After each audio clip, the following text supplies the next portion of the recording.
जी करीम साहब। जुनैद, आज तुम्हारी जरूरत नहीं है, तुम छुट्टी कर सकते हो। ठीक है, बहुत शुक्रिया करीम साहब।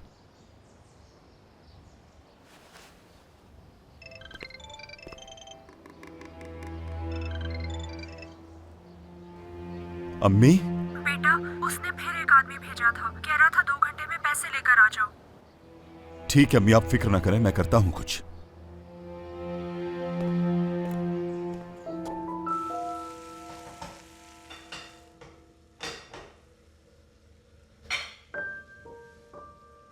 सबा इस वक्त क्या कर रही होगी?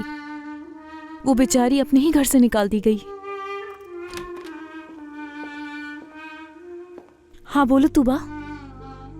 अम्मी ने सुबह अम्मी के पास एक मेहमान आई थी, क्या तुम जानती हो कि वो कौन थी? नहीं, मैं नहीं जानती, मुझे तो ये भी नहीं मालूम कि आज कौन आया है। ठीक है।